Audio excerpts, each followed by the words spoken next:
Mount Everest. ওখানেই tower আছে একমাত্র, তারপরে আবার কোথায় টাওয়ার পাবো ঠিক নেই। ব্যাগ কাঁধে করে আজ বেরিয়ে পড়লাম ফালুটের পথে। ফালুট 17 কিলোমিটার। একটা ডিম সিদ্ধর দাম 50 টাকা। ফালুট হচ্ছে সান্দাকপুর বাপ। আমার অবস্থা খুবই খারাপ।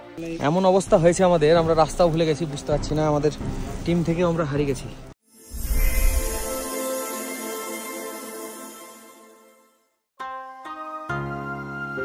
সেই ভোরটা আজও আমার মনে গেঁথে আছে।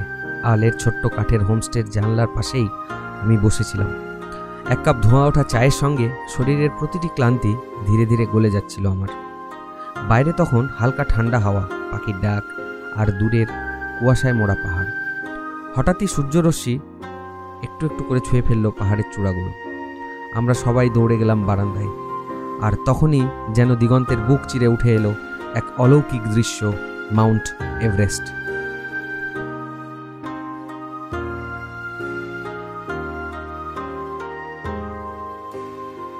গর্বিত, নীরব, শুভ্র চূড়ায় সোনালি আলো, যেন স্বয়ং প্রকৃতি আমাদের জন্য খুলে দিয়েছে স্বর্গের দরজা। পাশে লোৎসে, মাকালু সবাই যেন সঙ্গ দিচ্ছে সেই রাজাধিরাজকে।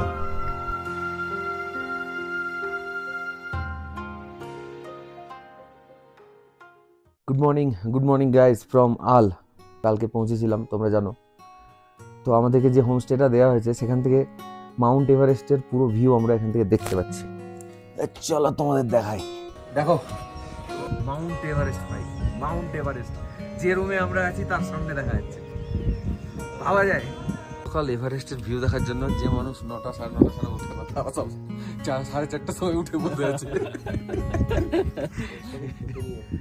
আজকে আমাদের জার্নি হচ্ছে 11 কিলোমিটার।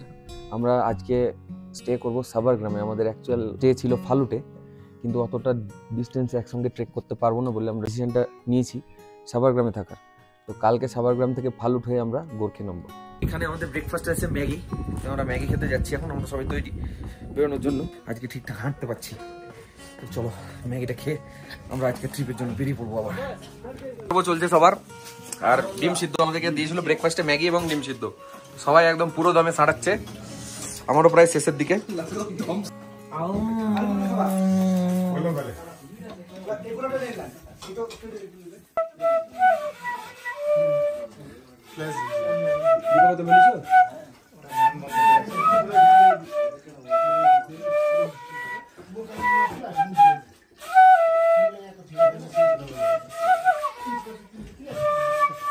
এবার বিদায়ের পর্ব।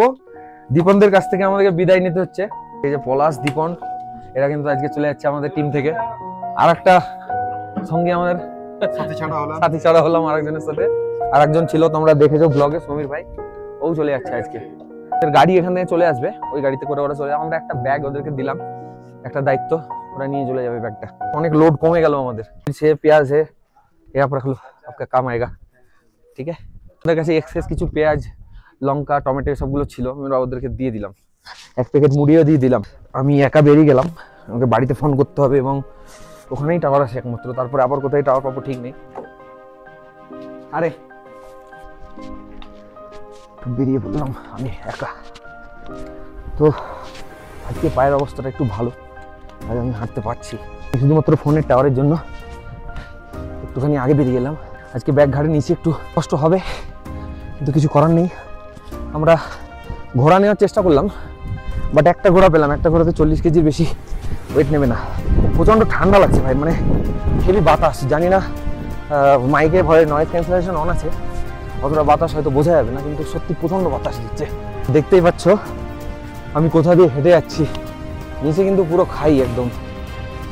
তোমাকে জিনিস দেখাই, তোমরা যদি ফালুট যাও হয়তো তোমাদের বাড়িতে ফোন করতে হবে, নেটওয়ার্ক দরকার। তো দেখতেই পেলে কোন রাস্তা দিয়ে আমি আসলাম। ফালুট যাওয়ার পথে আল থেকে কিছুটা আসার পর তোমরা একটা এরকম ল্যান্ডস্কেপ পাবে সামনে, পুরো ঘাস দিয়ে মোড়া। এই ল্যান্ডস্কেপটার ফার্স্ট স্টেপ, সেকেন্ড স্টেপ অবধি উঠবে। জিও এবং এয়ারটেল দুটো টাওয়ারই এখানে পাবে। তোমরা ভিডিও কলও করতে পারবে, সিগন্যালটা খুব ভালো থাকে। এখন ওখানে উঠবো আমি কষ্ট করে হলেও, কারণ ব্যাগ নিয়ে অসুবিধা হচ্ছে, তবুও উঠতে হবে আমাকে। কারণ এই কলটা করার পর আবার কখন বাড়িতে কল করতে পারবো, বাড়ির সঙ্গে যোগাযোগ করতে পারবো জানি না। এই যে ওই দিকে হচ্ছে হোমস্টে, আলের রোড। ওই রোড থেকে আল থেকে ফালুট যাওয়ার এই রোডের ঠিক পাশেই এই ল্যান্ডস্কেপটা, যেটা পুরো ঘাস দিয়ে থাকে, মোড়া আছে। কালকে এখানে বিকেলে এসে আমরা আড্ডা মেরেছি। কিন্তু তোমরা সাবধান, এখানে যে গাছগুলো দেখতে পাচ্ছ না নিচে নিচে আছে, এগুলো কিন্তু সব ক্যাকটাস, পায়ে কিন্তু ঢুকে যাওয়ার খুব চান্স। এখানে এসেছি আমি টাওয়ার পাবো বলে, এটা ফার্স্ট স্টেপ, এর উপরে আর একটা স্টেপ আছে, ওটা হচ্ছে সেকেন্ড স্টেপেই টাওয়ারটা আছে। তো খুব ভালো একটা ইনফরমেশান ভাই, তোমাদের কাজে লাগবে। যারা ট্রেকে ফালুট আসো তারা এখানে আসবে, কল করতে পারবে। একটু ব্যাগ নিয়ে ওঠা খুব কঠিন ভাই, ব্যাগ ছাড়া ওঠা ব্যাগ নিয়ে ওঠা অনেক ডিফারেন্স, যদিও ব্যাগে সাপোর্ট পাওয়া যায় পিঠে।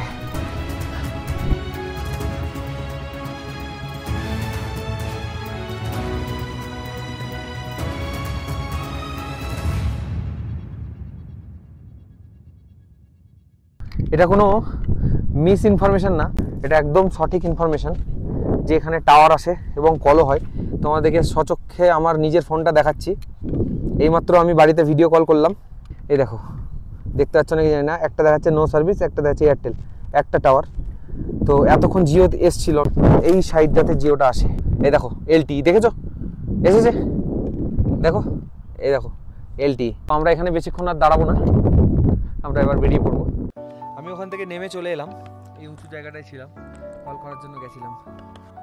আজকের জার্নিটা বেশ বড়ই আছে, কষ্ট হচ্ছে একটু, কিছু করার নেই, কিন্তু যেতে তো হবেই ভাই। কিছুটা আসার পর আমাকে খুব ঠান্ডা লাগছিল এবং আমার টুপিটা অন্যজনের ব্যাগে আছে বলে আমি আমার ভাইয়ের কাছ থেকে একটা টুপি ধার করলাম। এতটাই ঠান্ডা লাগছে, নাক দিয়ে অটোমেটিক্যালি জল আসছে, প্রচণ্ড বাতাসের এত আওয়াজ, মানে কল্পনার বাইরে। যেমন গুরুদংমারে যে এরকম টাইপের এয়ার চলে, ওরকম এয়ার চলছে সবসময়। আর এই যে গাছগুলো দেখছো তোমরা, এই গাছগুলোতে ওই এয়ার থেকে এমন একটা শব্দ তৈরি করছে, মনে হচ্ছে ঝর্ণা বইছে নিচে দিয়ে, কিন্তু কোনো ঝর্ণা নেই। রডোডেনড্রনের এখনো কিছু অবশিষ্ট এদিকে আছে, প্রায় 1.5 কিলোমিটার মতো হেঁটে ফেলেছি, 2 কিলোমিটারে ঢুকবো। এখানে এক জায়গায় দাঁড়ালাম, কিছু ফটোশুট করলাম, তারপরে আবার এগিয়ে যাচ্ছে। এই রাস্তাটা দেখো খুব স্টিফ, এটা দিয়ে নাকি গাড়ি যায়। রডোডেনড্রনের ফুলের পাপড়িগুলো মেঝেই পড়ে আছে, কি সুন্দর লাগছে ভাই। এই দেখো, এটা পুরো রডোডেনড্রনের গাছ। ব্যাগ কাঁধে করে আজ বেরিয়ে পড়লাম ফালুটের পথে। মনে হচ্ছিল এই নীরবতাই পাহাড়ের আসল ভাষা। একাকিত্ব নয়, বরং এক ধরনের সংলাপ নিজের সঙ্গে, প্রকৃতির সঙ্গে।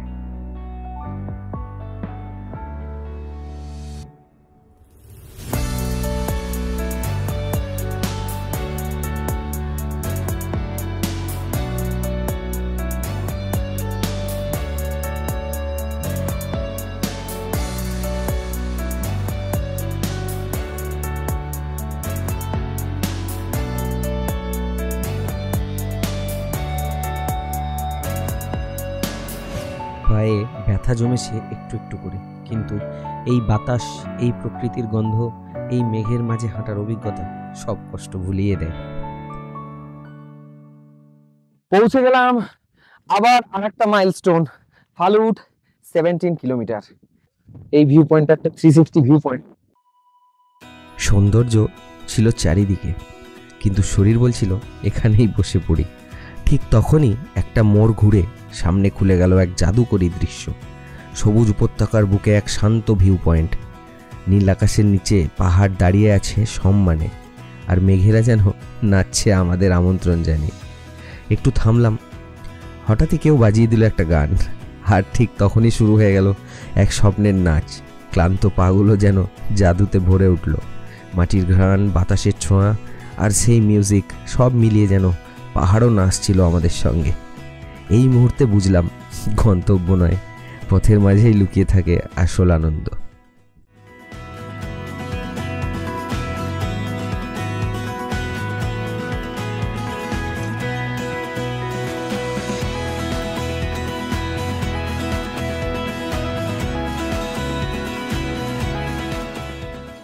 তো আমি যেখানে আছি এখন দেখতেই পাচ্ছ তোমরা ভ্যালিটা, 360 ভিউ এখান থেকে। এই ভ্যালি ধরে ধরে যাবো এবার আমরা।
সকালে আল থেকে রওনা হয়েছি ফালুটের পথে।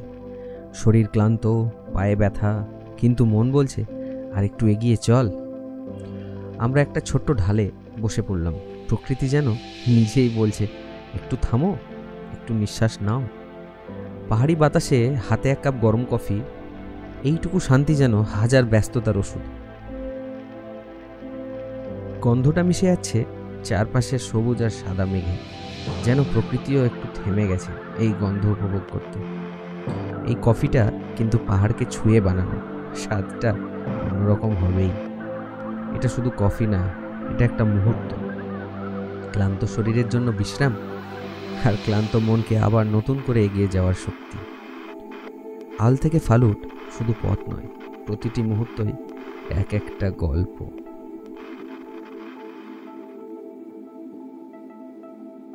এখানকার এনজয়মেন্ট কমপ্লিট, খাওয়া দাওয়া হয়ে গেল, আমরা আবার এগোচ্ছি। আল থেকে ফালুটের পথে কোনো শব্দ নেই, আছে অনুভব। সাভার গ্রামের এই পথ যেন কেউ সবুজ পেন্সিল দিয়ে এঁকে রেখেছে। মাঝে মাঝে উপত্যকার ঢালে তাকালেই দেখা যায় পাহাড়ের বুক চিরে ছুটে চলেছে এক নিঃশব্দ সৌন্দর্য। পথ কঠিন, ক্লান্তিও আসে, কিন্তু এই প্রকৃতি যেন বলে, আর একটু এগোও, পুরস্কার তোমার জন্য অপেক্ষা করছে।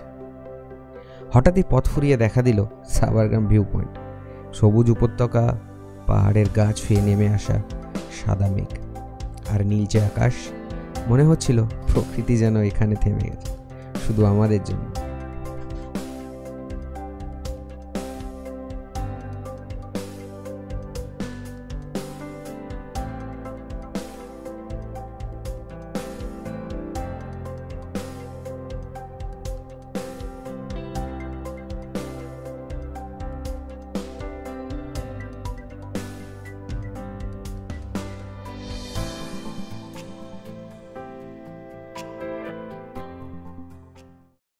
এখন আমি যেখানে দাঁড়িয়ে আছি এটা হচ্ছে ফালুট থেকে অর্ধেক এসেছি আমরা ফালুটের।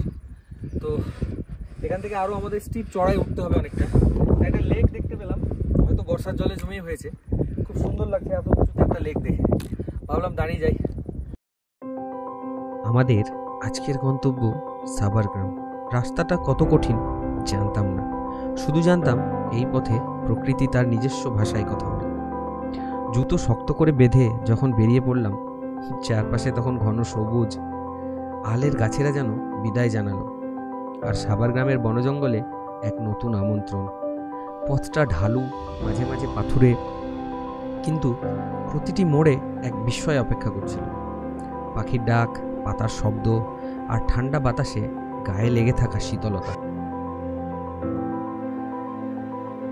হাঁটতে হাঁটতে হঠাৎ একটা মুহূর্তে মনে হলো পা যেন আর উঠছে না। প্রতিটা ধাপে ব্যথা যেন আরেকটু করে শরীরটাকে থামিয়ে দিচ্ছিল। পাথুরে রাস্তা, খাড়া চড়াই উতরাই, চারপাশে পাহাড় নীরব, গাছেরা স্থির, যেন সব কিছুর মধ্যেই আমি একা।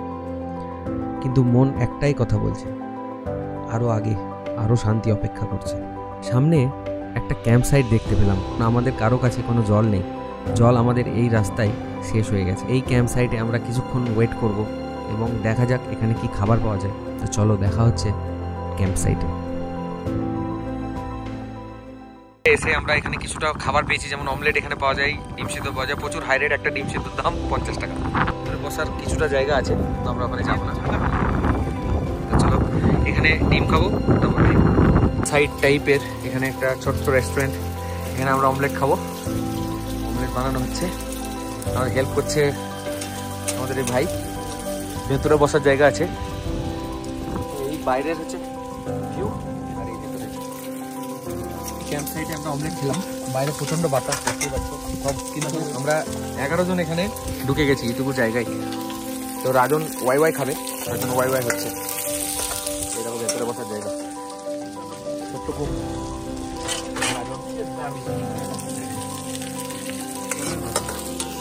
এবার বাইরে থেকে দেখাই কইটুকু জায়গায় আমরা এতজন ভরা ছিলাম। এই দেখো, কইটুকু জায়গায় এতজন ভরা আছে। সাভার গ্রামের এই ক্যাম্প সাইট শুধু বিশ্রামের জায়গা নয়, ওটা একটা নতুন শুরু, একরাশ এনার্জির উৎস। পাহাড় জানে কিভাবে ক্লান্ত প্রতীক্ষে আবার চলার সাহস দিতে হয়।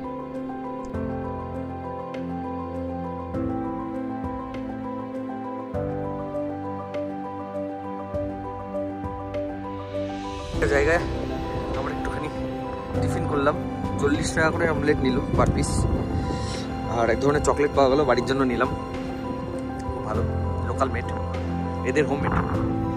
ওটা পরে দেখাচ্ছি, ব্যাগে ঢুকে নিয়েছি।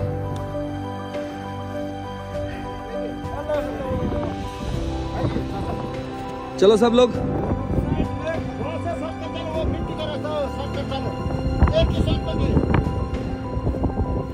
मिट्टी का रास्ता आगे की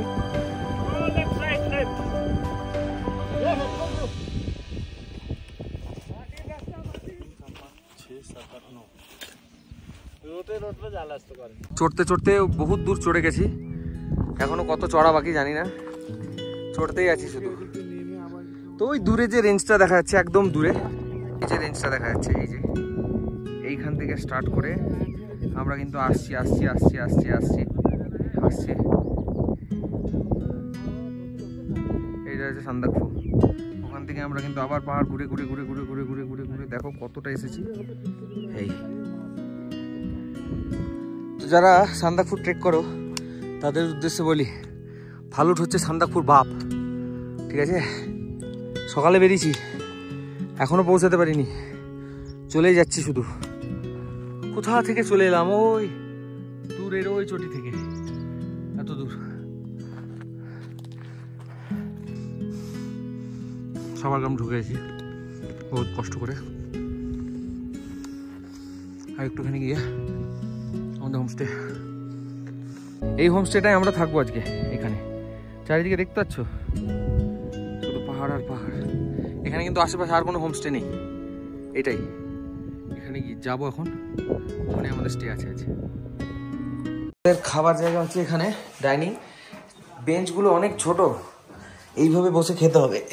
এই বসলাম, এই দেখো কতটা উঁচুতে। তো বন্ধুরা, যেখানে আমি আছি তোমরা দেখতেই পাচ্ছ, এর আশপাশে কোনো কিন্তু হোমস্টে নেই, একটাই হোমস্টে, সেটাও আবার নতুন। তো ভিউটা দেখো তোমরা, কোথায় এসে ঠেকেছি দেখো আজকে। প্রচন্ড পায়ে ব্যথা, কিন্তু এখন যাচ্ছি নেটওয়ার্কের আশা। ইন্টারনেট না পেলেও সিমে যদি কোনো রকমভাবে টাওয়ার আছে তো বাড়ির সঙ্গে যোগাযোগ করতে পারবো, এমন একটা রুরাল জায়গায় আছি, টাওয়ারের কোনো হদিশ নেই।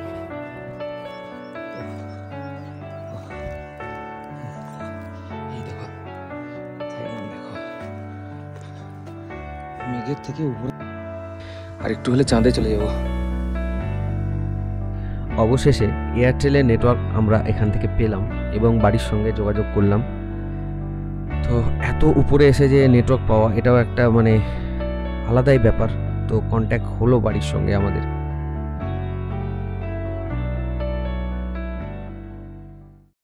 তো এখন যেখানে আছি আমি, জায়গাটার নাম সাভার গ্রাম। এমন একটা জায়গায় আছি যেখানে কোনো নেটওয়ার্ক নেই, কোনো ইলেকট্রিসিটি নেই। এটা যেটা চলছে, বাল্বটা যেটা জ্বলছে, সেটা তোমার এই একটা ব্যাটারির দ্বারা। একটা ছোট্ট মেশিন লাগানো আছে, উপরে সোলার প্যানেল লাগানো আছে, সোলার থেকেই ব্যাটারিটা চার্জ হয়, তারপরে সেটা থেকে সার্ভিস দিচ্ছে। এই শুধু বাল্ব জ্বলছে, কোনো দেখো ঘরে কোনো জায়গায় কোনো চার্জিং পয়েন্ট কিছু নেই। তো এখন তো তাও আবহাওয়া ভালো, তো এই জায়গায় মানুষ কীভাবে সার্ভাইভ করে, এরা কত কষ্ট করে সার্ভাইভ করে তার সামান্য ঝলক আমরা পাচ্ছি। আমার অবস্থা খুবই খারাপ, পায়ে সেই লেভেল ছাড়া ব্যথা। তো কালকের প্ল্যানে একটু চেঞ্জ হয়েছে, সেটা পরে ব্লগে তোমাদের বলবো। আজকের গল্প এখানেই শেষ। যদি মনে হয় এই গল্পটা একটু হলেও ভালো লেগেছে, তাহলে প্লিজ চ্যানেলটা সাবস্ক্রাইব করো। আরও এমন অ্যাডভেঞ্চার ভরা ভিডিও পেতে বেল আইকনটা প্রেস করে রেখো। তো চলো, দেখা হচ্ছে পরবর্তী অ্যাডভেঞ্চার এপিসোডে। এমন অবস্থা হয়েছে আমাদের, আমরা রাস্তাও ভুলে গেছি, বুঝতে পারছি না। আমাদের টিম থেকেও আমরা হারিয়ে গেছি, টিম পিছনে ছিল অনেক। আমরা এগোতে এগোতে চলে এসেছি। এত বৃষ্টি হচ্ছে, জোঁক ঠোক লেগে যাচ্ছে পায়ে, কঠিন বাজে অবস্থা আমার আর আমার ভাইয়ের দুজনেরই খুব বাজে অবস্থা। এখন এখানে বৃষ্টির মধ্যেই দাঁড়িয়ে থাকতে হবে। এইদিকে একটা রাস্তা চলে গেছে, এইদিকে একটা রাস্তা চলে গেছে, কোন দিকে যাবো ভেবে পাচ্ছি না।